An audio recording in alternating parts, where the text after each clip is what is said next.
Worm, prepare yourself. Damn Saiyan.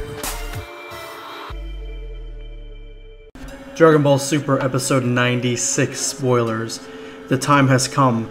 To the world of Void, where the universe's fates will be decided. This is going to be June 25th. It's almost time for the Tournament of Power. Goku and company head for the world of Void.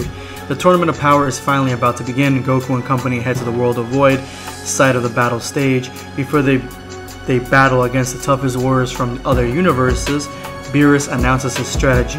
What in the world could his strategy be?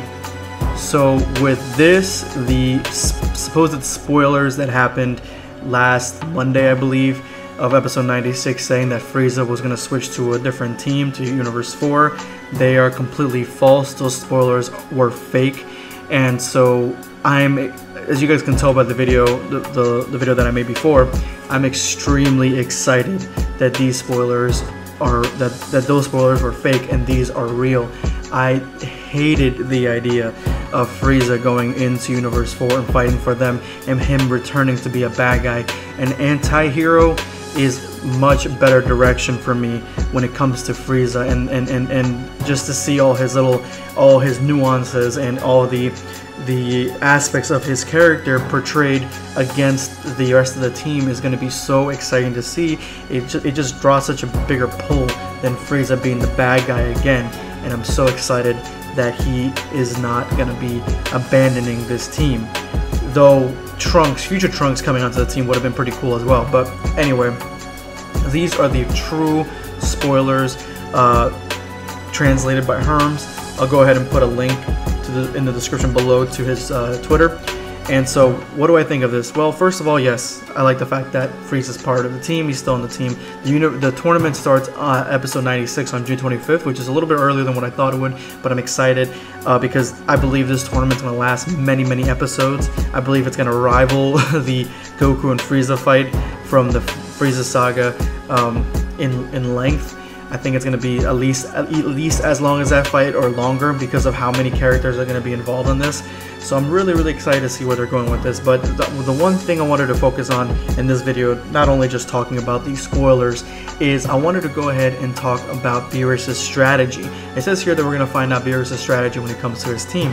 Well, for those of you guys who just look at the team the way it is, I mean, the most logical sense would be the stronger fighters fight the strongest fighters, and the weakest fighters fight the weakest fighters. So, you know, Krillin, Roshi, Tien fight the weakest fighters of the other universe into the universe, 10 fighters, and then you have your powerhouses like 17, Frieza, Goku, and Vegeta, even Gohan fight the universe 11 fighters, the Pride Troopers. Like that would be kind of an even matchup. That would be how you would think it would be. But remember, this isn't a tournament like in the regular style. This is a free-for-all battle, so you're not going to have a sense of fighting one-on-ones. You're going to be fighting one-on-twos, two-on-threes. You're going to get sideswiped by enemies. So this is going to be really important coming up with what I'm talking about. So basically the descriptions we got before are that every universe, most universes in the tournament are gunning for Universe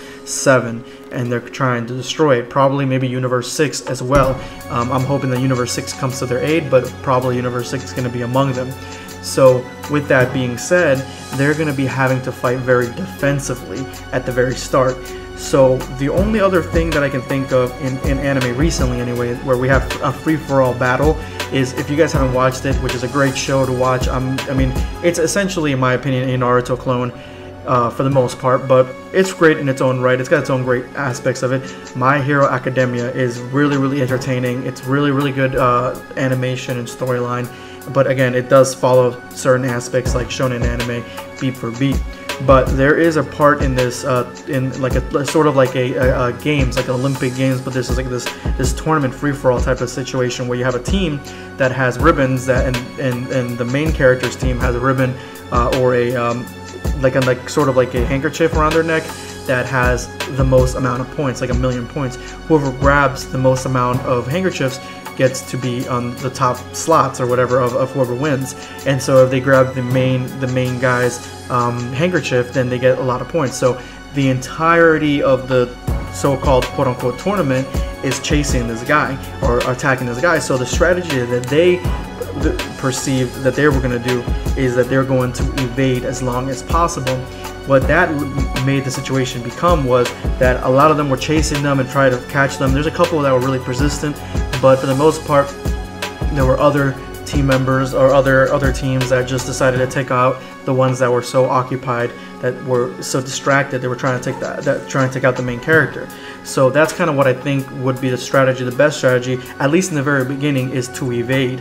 For the team to evade, try to escape as much as they can, not try to fight the strongest guys directly. And if this happens, then you're going to have other teams that are going to be taking advantage of that and taking out the ones that are distracted trying to defeat Universe 7. So what I'm presuming that, or kind of theorizing that the beginning of this tournament is going to be, is that you're going to have a bunch of episodes in the very beginning. They're going to have all these weaker kind of characters and teams being taken out by, say, characters like Hit, who are going to use the distraction that Universe 7 is making by evading to take out characters in their blind spots. So you're going to have a lot of characters that are being taken out. So the thinning of the herd is going to be quite strong. And I do believe at some point in the very beginning they're going to lose at least one character from Universe 7.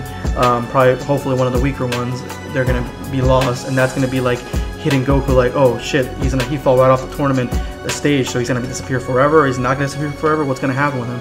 Because you remember, that's the whole thing.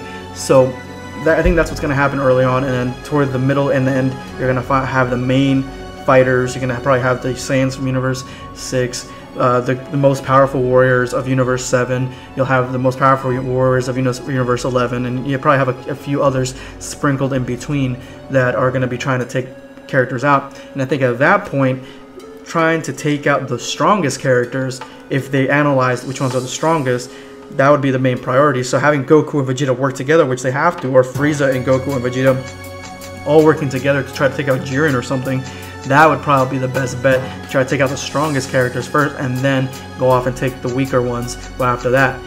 Having Roshi and Krillin do the best they can by distraction and pushing the opponents off the stage, that could also be helpful as well. So those are my thoughts on the strategy that they can employ, just from my experience with strategy. If you guys have any other ideas, let me know in the comments section below what you guys think the strategy is going to be. Drop me a like if you liked my video, and again, this is going to be Dragon Ball Black signing off.